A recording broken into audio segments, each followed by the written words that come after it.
Setsu is a superpowered dude who's been thrown into another world not once, but twice.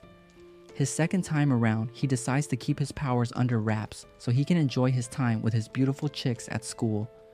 But his dream of living the easy life gets shattered when he finds out the whole continent is in chaos from a war, putting a damper on his plans to chill. As the school day winds down, Setsu's lost in thought by the window until his childhood friend, Yuhi, comes over to chat. He tells her to piss off, worried about ugly rumors, but she couldn't care less. Despite his attempts to reason with her, she's not having it and starts messing with his hair, calling him out for looking like a wannabe troublemaker. Yuhi offers to give him a trim and he reluctantly agrees.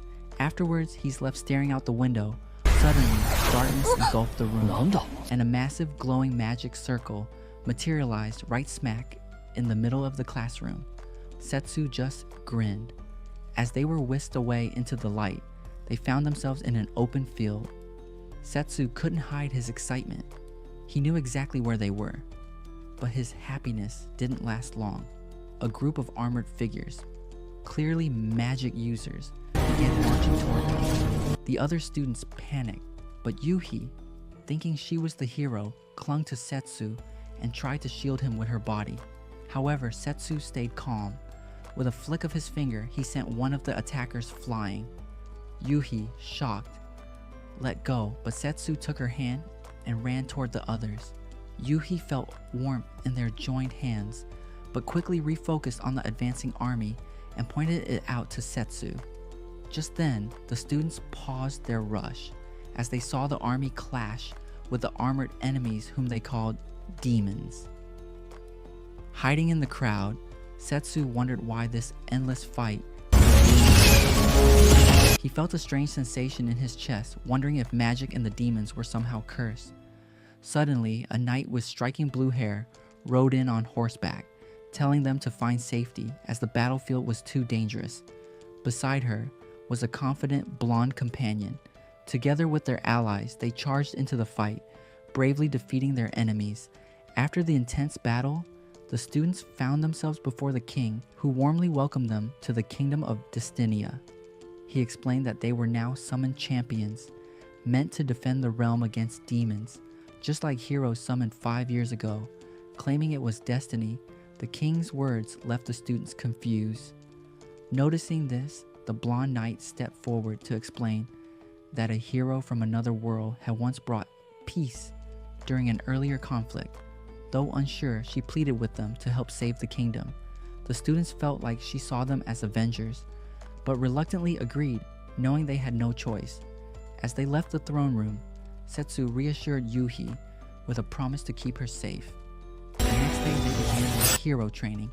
When they tried using magic, only Yuhi managed to summon fire. Watching from the side, Setsu was impressed, but he decided to explore the castle grounds.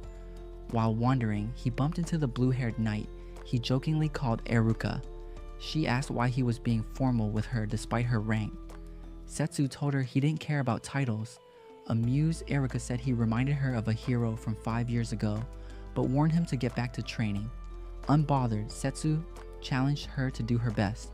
Eruka accepted and picked up a wooden training sword to spar. However, Setsu easily dodged her strikes, causing her to lose balance. With a grin, he teasingly tapped her arm, making her smile in response. She welcomed him back, and Setsu playfully teased her about noticing his weight loss, calling her silly. Eruka laughed, saying she was glad to serve him, which caught the attention of the blonde knight, Grain. Grain asked what was going on, and Eruka confidently replied that it was Setsu with her. Grain accepted this, knowing Eruka wouldn't act this way around anyone else. Excitedly, Grain and Eruka rushed to Tia's potion room to tell her about Setsu's return. Seeing Setsu's troubled look, Grain asked what was wrong. Setsu hinted at the ongoing war against the demons, which Grain acknowledged. Eruka suggested they discuss this somewhere else, so they headed to the castle walls, where Eruka asked Setsu why he returned. Setsu shrugged, saying he didn't know. Memories of his battle with Toma. He explained that he had been reborn in a new world, keeping his memories and powers. Setsu suggested Toma might be behind it. Erika explained they had searched for Toma, but found nothing. Tia added that if Setsu was alive, Toma probably was too. Just then, a soldier ran over and told Grain that the king needed him. Grain rushed to the throne room, where the king declared war on the demons. However, Grain disagreed. The blonde knight argued back, saying the demons attacked first. Later that evening, while Yuhi practiced her magic, Setsu joined her, praising her progress. Yuhi promised to train harder to protect him. As night fell, Setsu and his friends gathered. Grain shared that he managed to delay the war preparations by saying the heroes needed more training. Setsu, determined to make a difference, vowed to stop the war himself. Setsu's friends offered to help, but he asked them to stay behind and protect the kingdom just in case Toma was involved. The next day, Setsu and his team used an invisibility spell to sneak into the castle, Orica knocking out a guard, and then managed to unlock the door for them. As they entered, Setsu drew his sword. Suddenly, they heard guards coming. Grain offered to create a distraction so Setsu could escape. Outside the castle, Erika promised to keep trouble away until Setsu returned. Just then, Yuhi ran up, curious about Setsu's plans. Setsu explained that he was summoned to this world for a second time and needed to meet an old friend to stop the war. Like a typical girlfriend, Yuhi insisted on coming along, but Setsu refused. Yuhi understood and asked him to close his eyes. Thinking he'd get a kiss, Setsu blushed. Yuhi surprised him by using her magic to trim his hair. Setsu said goodbye to both girls and left to save the kingdom. In another town, a young girl named Ruri watched as her grandpa argued with a man over selling a piece of jewelry. Ignoring the insult, the man tried again to buy the jewelry, but her grandpa refused, saying the offer was too low. Then the man dropped a bag of gold coins on the table, catching her grandpa's attention, and he sold the jewelry instantly. After the man left, Ruri asked why he sold it after saying pride was important. Her grandpa explained that while pride mattered, sometimes money was more important. Years later, after laying her grandpa to rest, Ruri began a journey to deliver his final masterpiece to a client. On her journey, Ruri's wagon was flipped by a giant pig with glowing eyes, sending her and her goods flying. In the chaos, she tried to grab a box from her bag. When she turned around, she was face to face with. Just as the pig was about to attack, Setsu arrived and defeated it. Concerned, Setsu asked if she was alright. He offered his hand to help her up and made a comment about her grandpa. Surprised, Ruri recalled a similar encounter with a customer. Setsu asked if she was okay. She reassured him and explained that she didn't have a guard. As Setsu was about to leave, Ruri called him back, asking for his help as her bodyguard. Moved by her situation, Setsu finally agreed to escort her to the nearest town. In the busy port town, Ruri shared her plan to board a ship to the demonic continent. But when they reached the ship, the captain told them it wasn't sailing there. Determined, Ruri went from ship to ship, asking each captain for a ride, but she got rejected each time. As the night rolled in and they chowed down, Setsu got curious about Ruri's next move since her ship hunt turned up empty. Ruri spilled the beans, saying she might just splurge and buy a whole ship if things kept going south. But Setsu quickly shut that down, reminding her she was as broke as a church mouse. Seeing Ruri's spirits plummet, he offered to let her tag along since they were both headed the same way. Ruri's eyes sparkled with excitement. Later that night, as Ruri hit the bath, she passed Setsu her precious package. As she opened the box, she revealed a dazzling jewel, one Setsu recognized. She explained it was her grandpa's final masterpiece, crafted by a legendary jeweler. Despite being sick, her grandpa had put his all into fixing it for someone special, entrusting it to Ruri. As Setsu took it, Ruri warned him not to try anything funny with her cash. Setsu couldn't resist peeking inside the box, his fingers grazing the gem. As they snoozed away that night, the knights busted into the inn.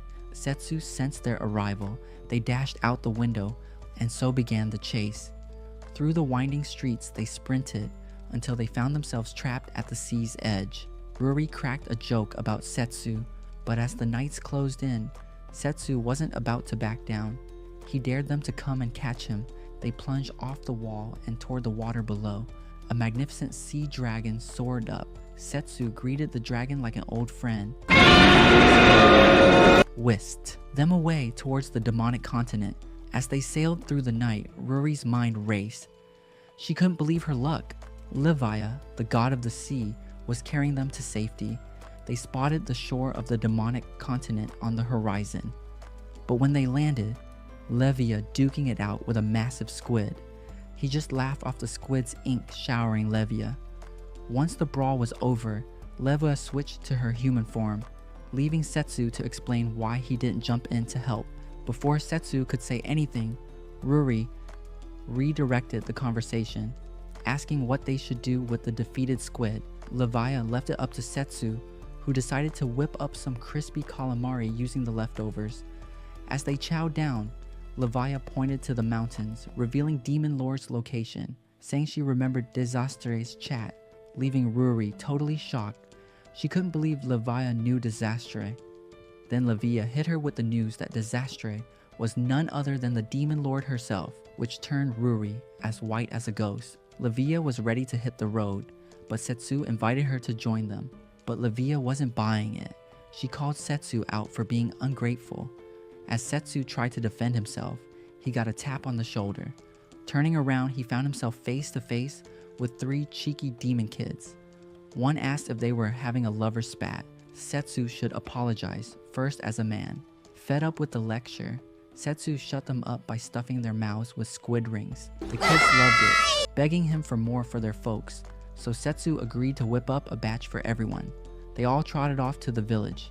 In the village, folks were bummed they couldn't fish thanks to those pesky squids. Then, Setsu had a light bulb moment. He offered to leave behind his squid leftovers for a feast. The villagers were gobsmacked to thank Livia and feed an epic feast, treating her like royalty with top-notch eats and drinks. As Setsu worked his culinary magic, Livia couldn't resist teasing him. With style, Setsu sliced and diced the squid like a boss. Meanwhile, Vlad spotted the village lights and thought they were under attack. He dashed to the village. Down below, Livia found Ruri acting a bit tipsy, but Ruri quickly assured her it was just juice.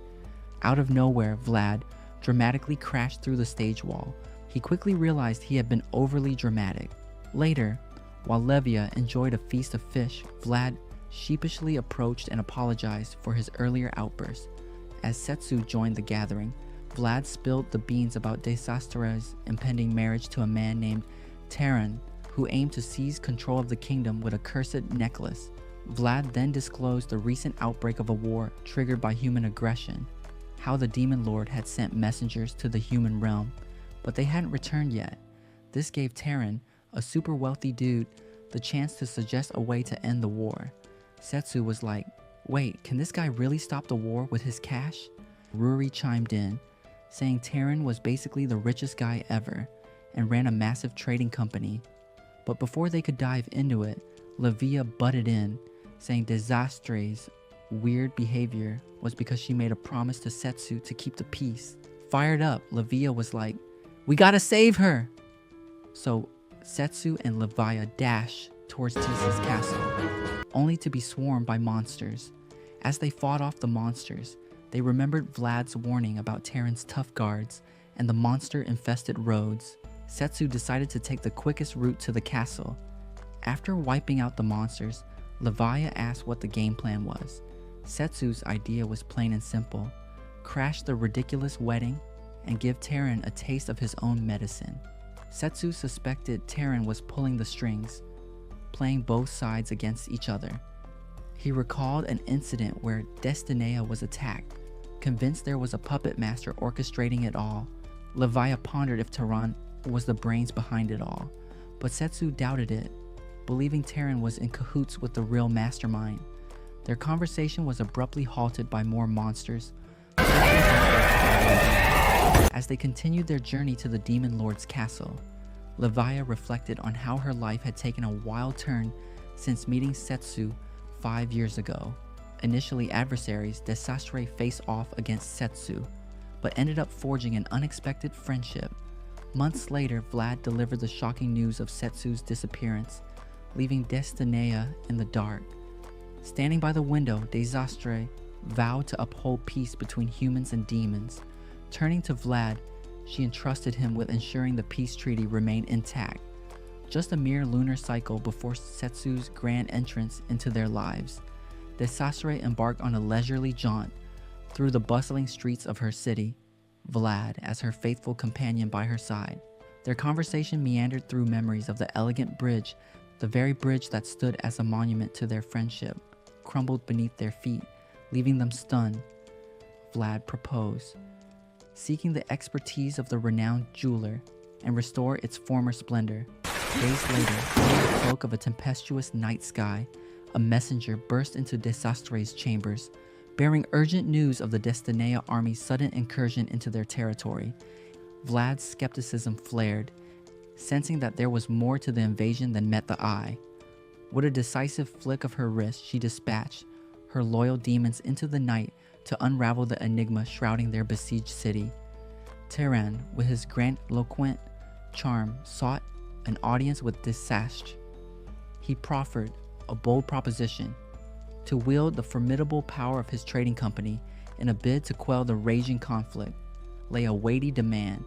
He coveted Desastre's hand in marriage. With a flourish, he unveiled a necklace pulsating with dark allure, a tangible symbol of their proposed union. The seasoned eyes of Desastre's generals recognized the curse, prompting Vlad to interject with impassioned fervor, vehemently opposing Terran's audacious proposal. She bid Terran adieu, his ominous reminder of impending urgency echoing through the hallowed halls of her mind. After pondering her choices in her cozy office, Desastre's buddy Vlad stormed in, all pumped up, reminding her of the badass army she had at her disposal.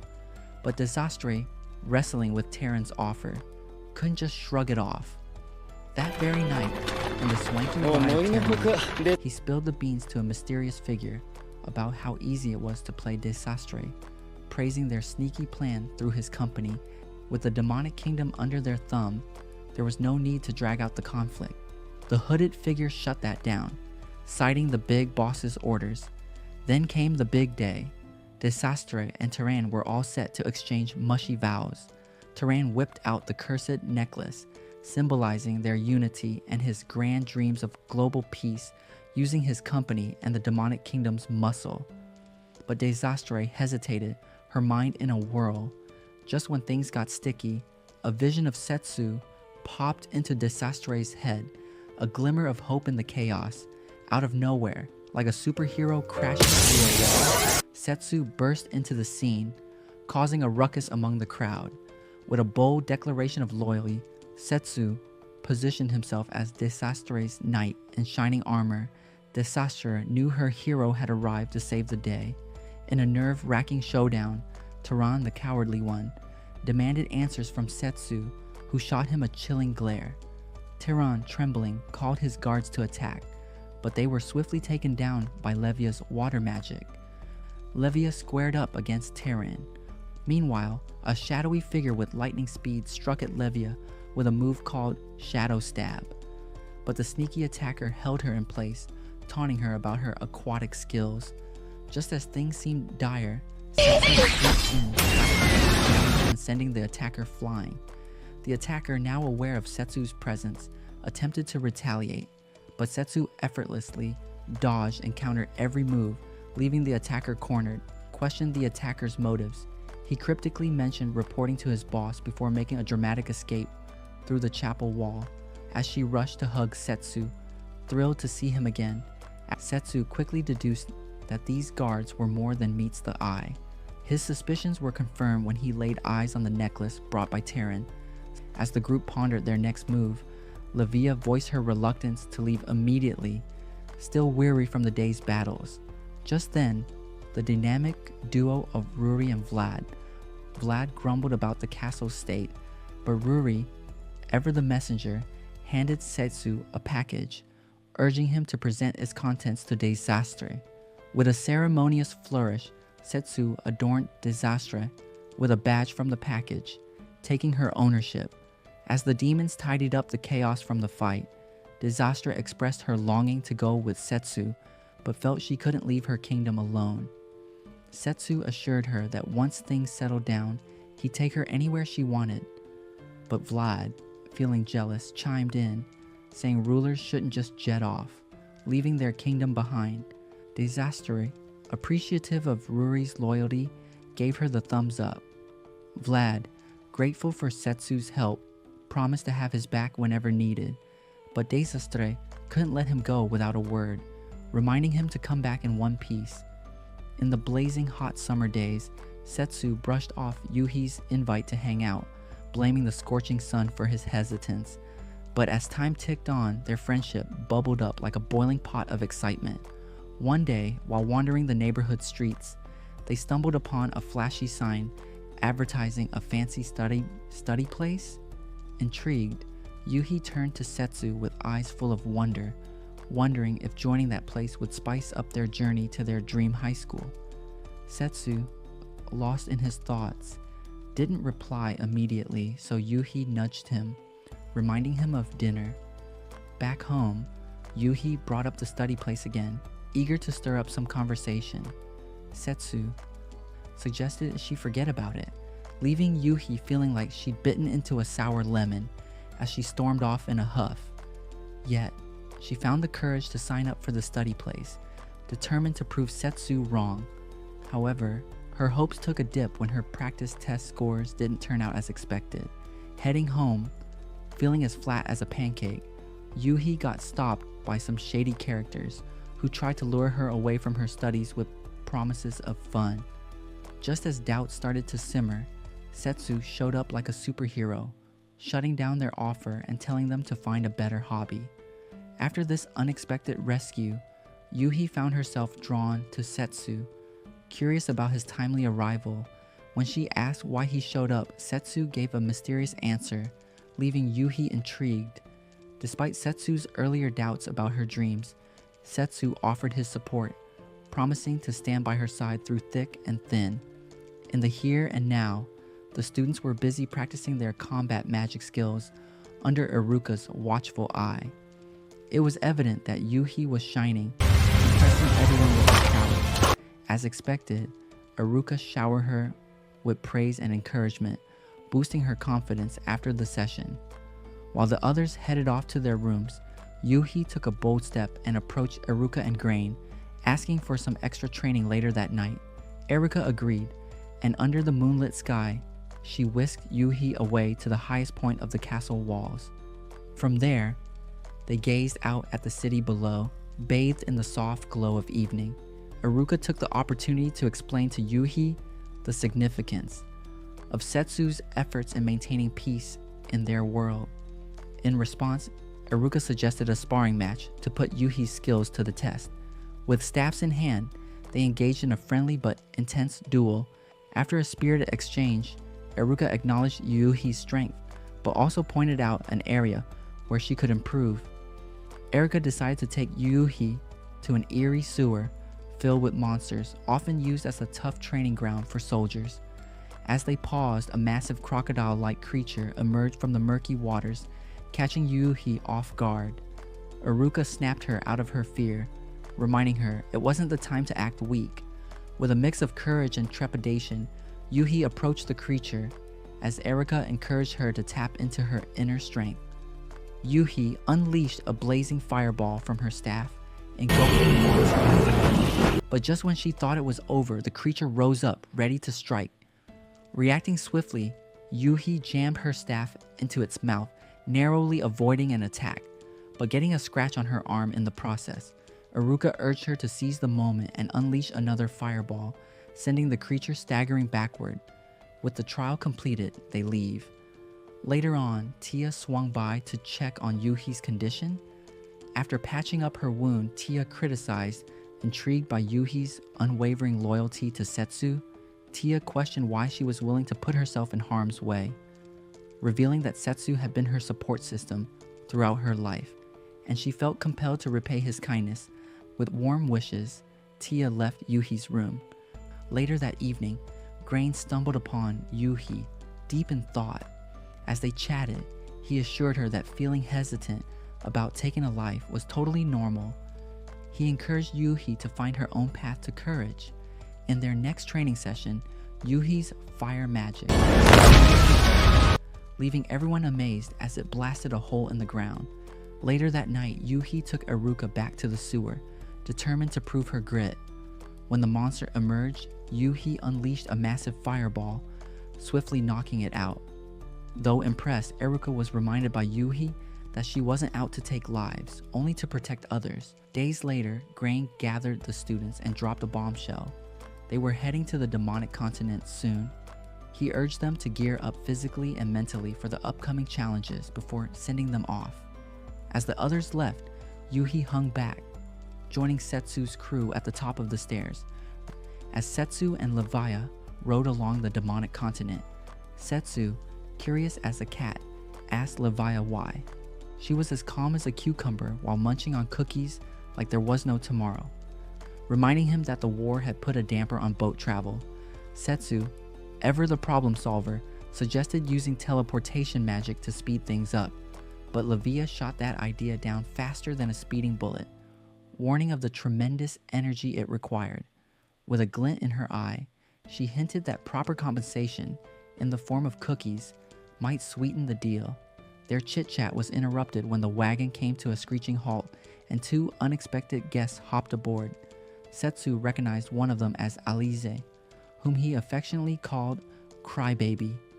As they continued their journey, Setsu spilled the beans about their past adventures together. Alize claimed to be Setsu's star pupil, although he denied it with a smirk. She revealed that Setsu had trained her every night, leaving Levia to wonder about their midnight rendezvous. Before Setsu could dish out any details, the younger newcomer, Amr, piped up, announcing herself as Alize's little sister.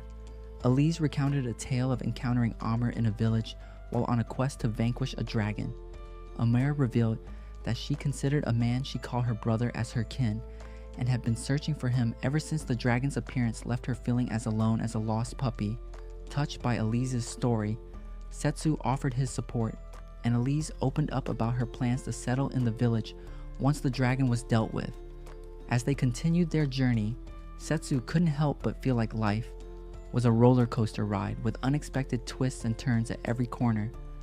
Thinking it was a routine dragon raid, Alize boldly disabled the village defenses to confront it. But each time the dragon disappeared without a trace, leaving her puzzled. Returning to the village, she found it deserted, except for Amr. Levia, known for her imaginative theories, proposed wild ideas about the villagers turning into zombies. Setsu playfully countered, suggesting they might be air zombies, since the village was deserted. Undeterred, Levia attributed her ideas to her salty brain. Setsu shifted the conversation by introducing the notion of aliens, sparking curiosity among the group. Upon reaching the city, Alice disclosed her intent to return to the village in pursuit of further clues. This led Setsu to question the dragon's relentless assaults. Levia speculated that the dragon might have been drawn by magic, explaining how concentrated magical energy could attract monstrous beings. Setsu then probed the possibility of teleportation magic being involved in the villagers' disappearance. Amor vehemently claimed innocence, with Alize rallying to her defense, arguing that Amr was also a victim. Setsu, however, pointed out Alice's earlier observation about sea monsters' unique scent, hinting at Amr's true identity. Suddenly, Amr underwent a startling transformation, morphing into a fearsome dragon and launching an attack. Setsu and Levia sprang into action, engaging in a fierce battle with the enraged creature. Meanwhile, Alize grappled with her own feelings of inadequacy. Setsu urged her to shake off her doubts and prove her worth. With renewed determination, Alize charged at the dragon, bolstered by Setsu's unwavering support. In a coordinated effort, Setsu and Levia combined their strengths to fend off the dragon's relentless assaults. Levia infused Setsu's sword with water, allowing Alize to deliver a decisive blow. As Alize struck the final blow, the dragon dissipated into ethereal orbs of light, vanishing without a trace. Meanwhile, back at the village, Alize ventured into Amr's abode, stumbling upon a startling revelation. Within the confines of Amr's dwelling, Alize came face to face with her, flanked by an entourage of monstrous creatures. Amer then disclosed her true identity as Meluar, the mastermind behind the monster hordes. Days later, within the bustling town of Leaport on the Beastman continent, a spirited beast girl known as Shironeko traversed the vibrant streets. Along her journey, benevolent villagers halted her progress, proffering provisions as tokens of gratitude for her invaluable assistance in maintaining the supply lines. Despite Shironeko's attempts to decline their offerings, the villagers persisted, underscoring the importance of her role in safeguarding her sister's well-being. Upon reaching her homestead, Shironeko encountered her sister Mineko, who, though awake, appeared unwell. Fearing for her sister's health, Shironeko swiftly administered a dose of medicine, determined to alleviate her suffering. Mineko, overcome with remorse for her condition, found solace in Shironeko's unwavering support and vowed to seek a remedy for her ailment. As Setsu and Leviah faced the boatman's wrath, their dreams of sailing away took a nosedive. Setsu's cheeky retorts only added fuel to the fire, leaving Leviah to rein in her magical prowess, her temper simmering like a cauldron about to boil over.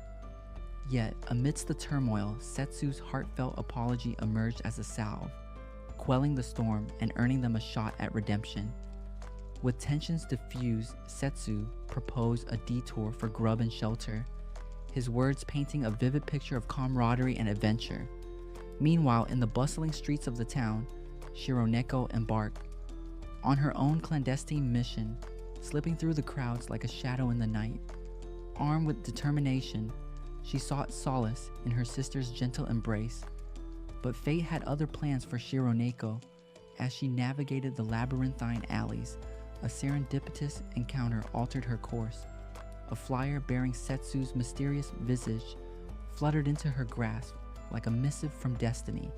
Intrigued yet wary, Shironeko mulled over the offer's implications, her mind awash with curiosity and skepticism. As Setsu and Leviah unwittingly sauntered into the shop, Shironeko's pulse quickened with anticipation. Concealed in the shadows, she observed them intently, sensing an aura of enigma enveloping the duo. Later that evening, while sharing a meal with her sister, Shironeko revealed that she had one final task to complete before calling it a night. Meanwhile, Setsu and Leviah were sound asleep, unaware of the impending chaos. As the innkeeper granted Shironeko entry, she stealthily slipped into Setsu's room. However, her attempted strike was thwarted by Setsu's illusion spell, revealing his true presence behind her. With a swift kick, Shironeko found herself flying out the window, landing with a thud. Questioned by Setsu about her allegiance to Toma, Shironeko denied any knowledge, insisting she only knew she had to end his life. Undeterred, she unleashed a fiery attack, only to be met with Setsu's deft swordplay. Knocked unconscious, she emitted an eerie glow, prompting Leviah's suspicions of cursed magic. Upon awakening, Shironeko found herself back home, accompanied by Setsu and Leviah. Eager to retaliate, she was restrained by her sister, who spun a tale of her rescue by Setsu. Despite her doubts, Shironeko complied, urged by Setsu's silent signal to play along. Setsu's attention turned to Mineko, recognizing the dark aura emanating from her necklace as a potent curse. With solemn determination, he unleashed a light spell, revealing the curse's sinister presence. As Leviah raised concerns about Toma, Setsu remained focused on saving Mineko. Begging Setsu to cure her sister, Shironeko offered her unwavering loyalty. Setsu reassured her of Mineko's safety, then directed his magic towards the cursed necklace. Summoning his enchanted blade, as gluttony worked its enchantments, the innkeeper hurled a blade at Setsu, but Shironeko, displaying remarkable bravery, stepped in the path of danger, taking the hit herself. Undeterred by the threat, the innkeeper then made a bold move to snatch Setsu away, but Leviah, ever the water sorceress, swiftly intervened, drenching the situation with her watery prowess. With tensions escalating, Setsu acknowledged Leviah's formidable strength, but she, in turn, reminded him not to overlook her own capabilities. engaging in a showdown. Livia confronted the innkeeper head-on, who unleashed shadowy doppelgangers in an attempt to outmaneuver her. But Livia, with her mastery over the sea's elements, Livia pressed the innkeeper about Toma's cryptic agenda, offering clemency in exchange for vital information. Unmoved by the offer, the innkeeper scoffed at the idea of begging for her life, her demeanor dripping with disdain. Unfazed by the insults, Shironeko dared to question the innkeeper's chosen path, prompting a scornful dismissal of her competence. Refusing to tolerate further insults, Shironeko stood by the riverbank, tears streaming down her face as she gazed at the void left by the innkeeper's disappearance. Rushing to her side, Mineko embraced her sister tightly, their tears blending in a poignant moment of shared sorrow. Meanwhile, Setsu examined Mineko's necklace, recognizing it as the same one Tehran intended to give to Desastre, igniting curiosity about their mysterious connection. On board a riverboat journey, Livia grumbled about fatigue, her complaints echoing amidst the tranquil waters. Setsu spotted Shironeko and Mineko by the river, prompting him to request the boatman to halt. The sisters pleaded to join their expedition, offering their aid in battle. Turning to Livia for approval, Setsu received a nod, granting Shironeko and Mineko passage to the beastman capital, Rum. In the heart of the capital, the king presided over a contentious meeting with his generals, their discord mirroring a squabble among elderly dames. As tensions flared, the king's attention was drawn to a peculiar sound, prompting his aide Rose to investigate. Outside the castle gates, Setsu attempted to persuade the guards of his acquaintance with the king, but his efforts were futile. Shironeko and Mineko joined the fray, their attempts to intervene proving fruitless. Just as Setsu contemplated his next move, a dramatic turn of events unfolded as Roa descended from the castle battlements, her arrival marked by a flurry of action.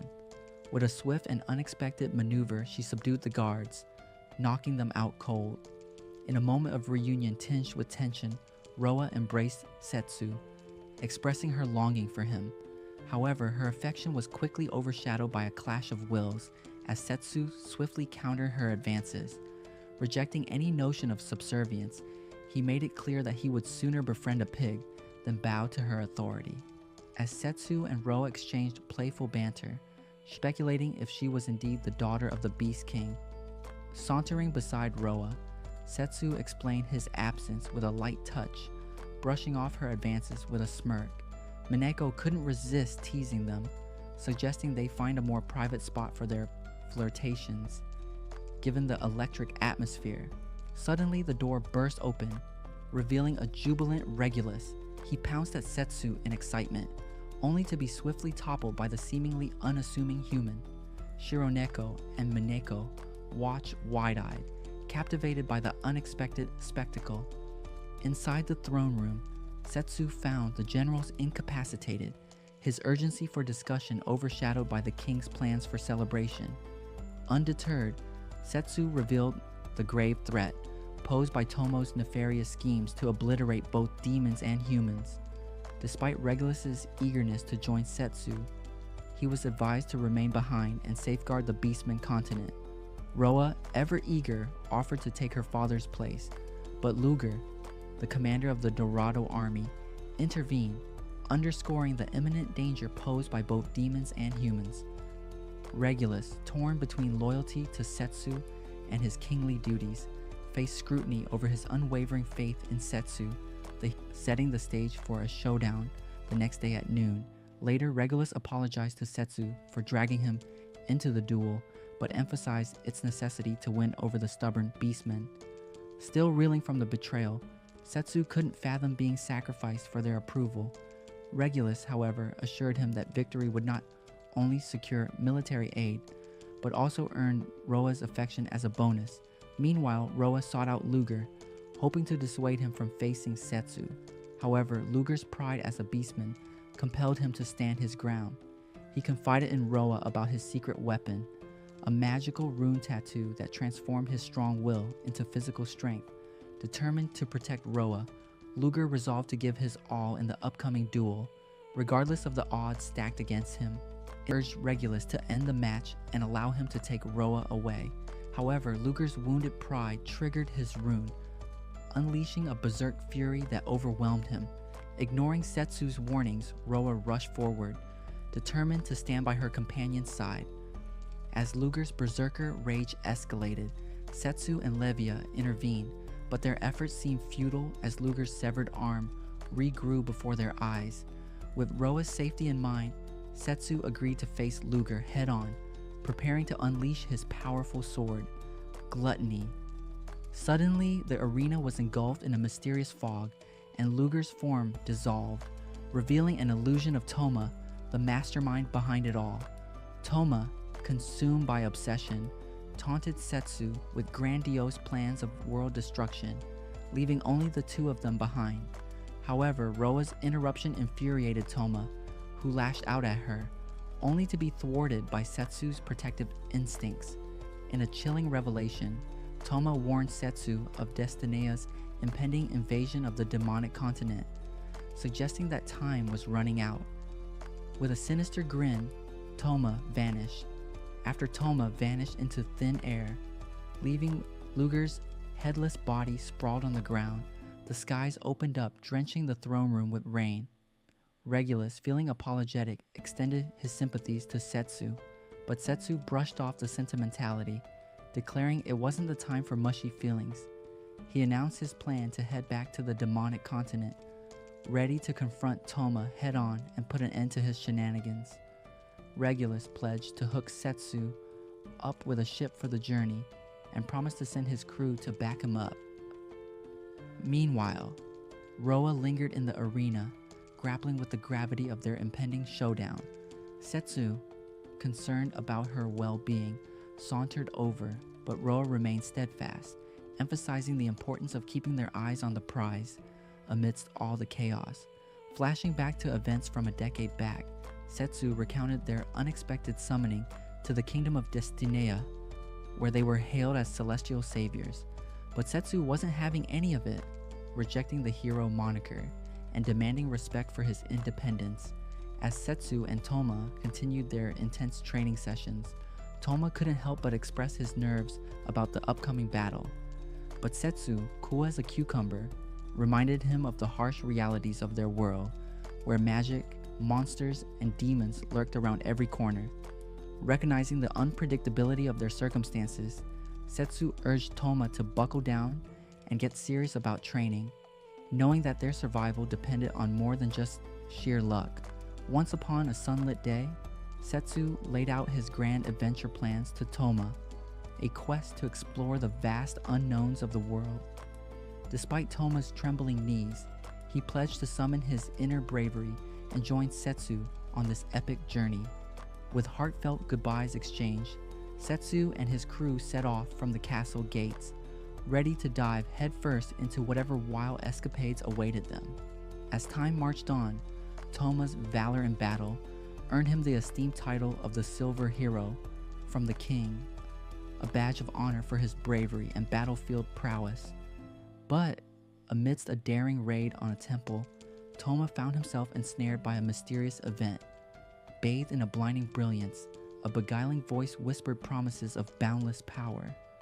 Spellbound and tempted, Toma snatched a strange necklace, only to awaken surrounded by the fallen bodies of his comrades, the eerie necklace dangling ominously around his neck. Lost in thought amidst the rain-soaked streets, Toma's reverie was shattered by the arrival of a knight, bearing news of a peace treaty. However, his attention was drawn to a passing wagon, carrying Setsu and his band of adventurers, sparking a longing for the camaraderie and excitement of their shared journey. After the peace treaty was signed, Toma sought out Setsu, acknowledging his pivotal role in bringing an end to the war. Modest and humble, Setsu deflected the praise, emphasizing the collective efforts of their comrades. Toma, eager to express the depth of their friendship, found himself momentarily distracted by Iruka's call to action. As Setsu prepared to depart, Toma seized the chance to persuade him to return home now that peace had been restored.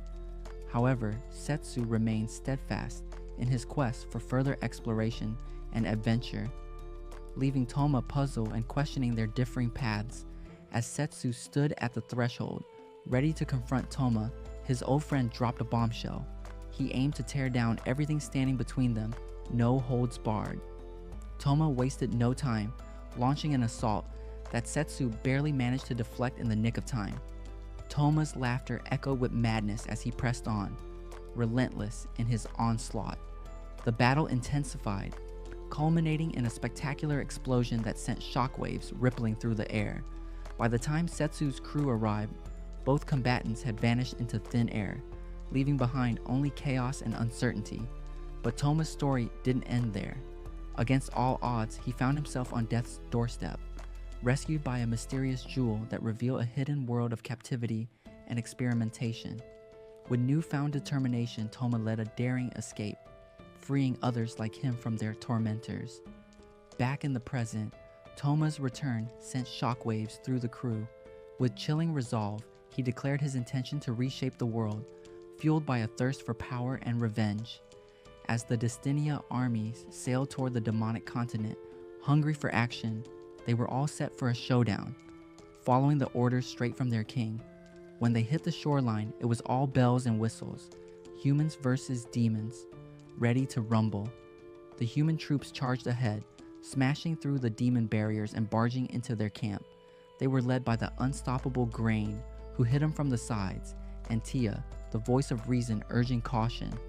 Iruka piped up, advising her paws to bide their time and pounce when the moment was ripe. Despite their jitters, the newbies plunged headlong into the fray, egging each other on with their gutsy moves. In the midst of the madness, Yuhi busted out his fiery magic to rescue a buddy, while another recruit stepped in to stop a brutal beatdown on a demon in distress. But just when things seemed to simmer down, all hell broke loose as magic-clad soldiers came raining down from the heavens, summoned by some mystical mojo. And who should be among them but Elise, acting like she's possessed by a poltergeist, unleashing chaos left, right, and center. After Grain incapacitated the soldiers, he noticed something peculiar. They were actually people. To their shock, they realized one of them was Alice, forced into battle against them by Meluar's control. Demanding answers, Iruka confronted Meluar about Alice's condition. Meluar confessed to transforming Alice into a doll due to her immense power, even offering to do the same to the rest of them. When Iruka tried to retaliate, Meluar used Alice to block her, leading to a clash between the two girls. Meluar, undeterred, used her own blood to summon monsters, which she sent after Tia and Grain. Iruka countered with her ice magic, while Grain and Tia fought back with their weapons and spells. Yuhi also joined the fray, frustrating Meluar with their resilience. Despite Meluar's orders for Elise to attack, Grain bravely faced her and managed to knock her out. Meanwhile, Iruka launched an attack on Meluar, piercing her magic organ. However, to their surprise, Meluar survived, revealing her modified body with an extra magic organ. Using a powerful spell called Limit Break, Meluar summoned a fearsome three-headed chimera, merging with it to launch a devastating assault. With quick reflexes, they managed to evade its fiery breath, thanks to Yuhi's protective magic. As Tia's magic dwindled and the chimera prepared for another attack, Elise unexpectedly turned against Meluar, fatally stabbing her. In a poignant moment, Elise embraced Meluar, reminiscing about their past friendship as Meluar's life slipped away. Grain updated Iruka on Elise's condition, mentioning that although her injuries were severe, the healing magic was making progress. Tia suggested they take a break to recharge.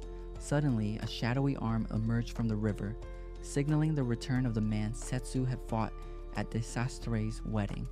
Yuhi had gone to find him, prompting her friends to try and stop her.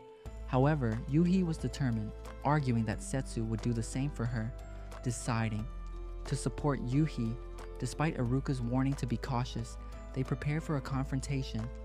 But before the battle could commence, Setsu made a dramatic entrance, reassuring his friends that everything was under control. Yuhi, overwhelmed with excitement, leaped onto Setsu. After the joyous reunion, Setsu apologized for his delay, but Yuhi assured him it was okay. She then asked him to stay back with the others. As the shadowy figure revealed himself, Setsu prepared for battle, acknowledging the man's formidable presence. Asserting that he had passed the villain vibe check, Setsu braced himself. However, the man warned him that he had grown even stronger since their last encounter. With determination, Setsu drew his sword, but hesitated when he glanced back at his friends shielded by Yuhi's protective magic. Questioned about his concern for his friends, Setsu declared that they were more than insignificant insects. They were his friends, and he would defend them at all costs. With resolve, Setsu prepared to face his adversary head-on. Amidst the chaos of battle, Kuroinu ruthlessly pummeled soldiers, showing no mercy. Shironeko attempted to reason with her, but Kuroinu dismissed her with scornful laughter. With a menacing declaration, Kuroinu vowed to shatter their sisterhood and unleash her fury upon them. Despite the odds, the girls bravely stood their ground against Kuroinu's onslaught. When Mineko was wounded, Shironeko seized the opportunity to strike back, landing a swift kick to Kuroinu's knees, while Mineko delivered a powerful blow to her stomach.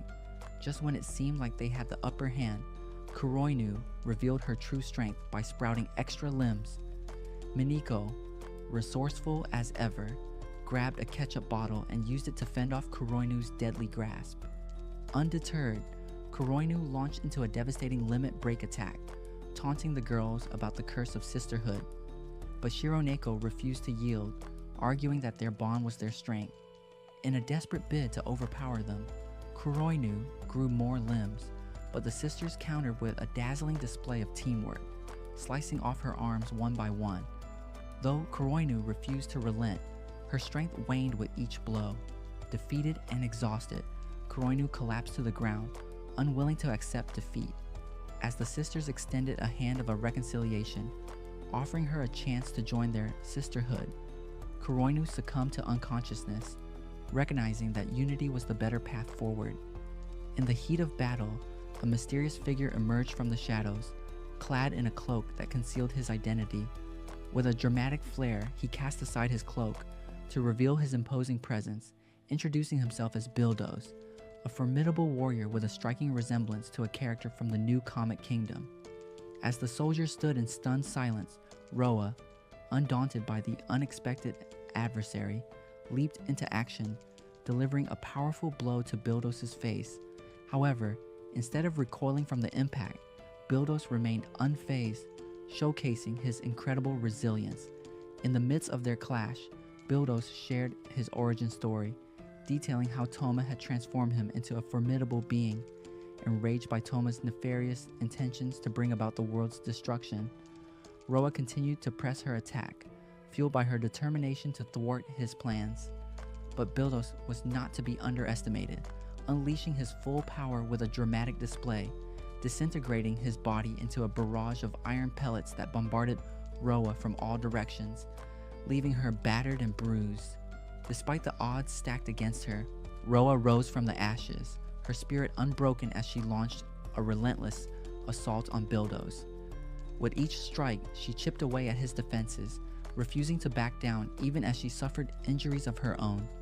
In a surprising turn of events, Bildos extended a gesture of mercy, using his powers to heal Roa's wounds. As Roa questioned his loyalty to Toma, Bildos offered cryptic explanations, leaving her to ponder his motives and his peculiar fondness for hot guys.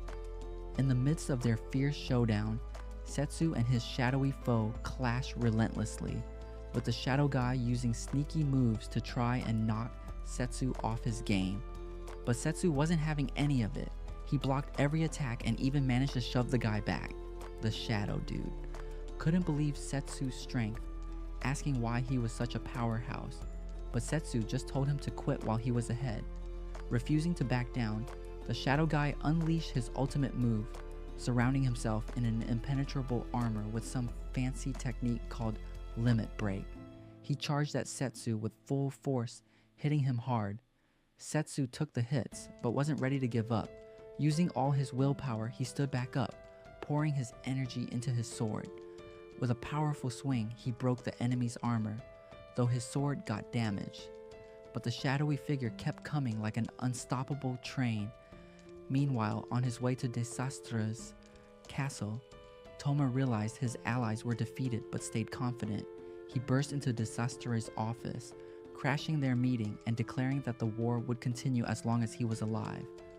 When Setsu entered the palace, he quickly checked on his friend, sparking jealousy in Toma, who knew that Setsu's loyalty was with them. Toma was determined to fight Setsu alone, believing it would change everything. With intense energy, Setsu and Toma clashed swords, each strike thundering. Toma used flashy moves and threw lightning bolts, shaking the palace and sky. Levia, watching in awe, saw that these two were on another level. Setsu urged Toma to give it his best. With quick reflexes, Setsu deflected Toma's energy blast with his sword. But Toma didn't back down, moving swiftly and landing surprise hits, teasing Setsu for being out of practice. Frustrated, Setsu got serious. He disarmed Toma and punched him hard, but Toma fought back, turning his sword into a huge cannon that blasted a hole in the palace walls. Fired up, Setsu charged at Toma and kicked him out of the castle, taking their fight to the skies.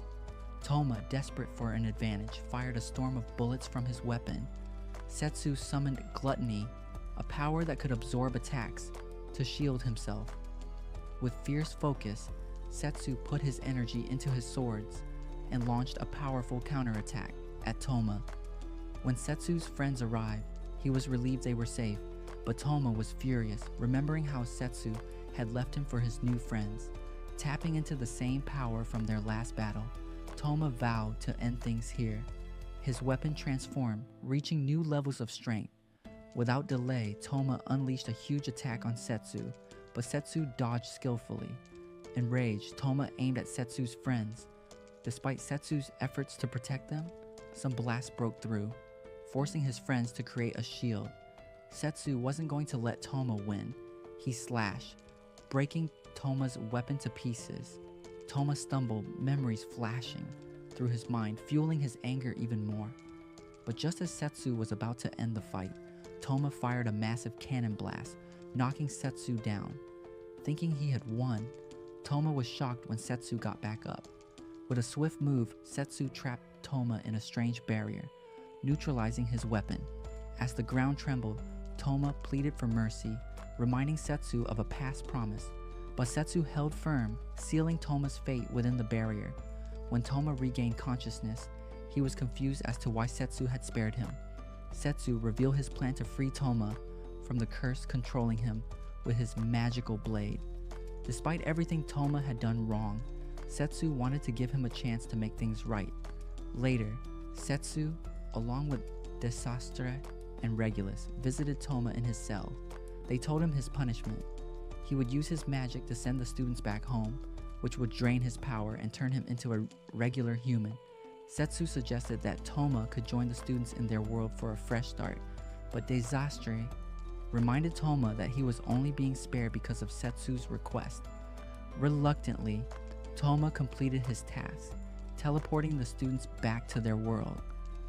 That night, Setsu asked Toma why he didn't go with the students. Toma shared that he wanted to make up for his past mistakes by traveling through the world he once tried to destroy.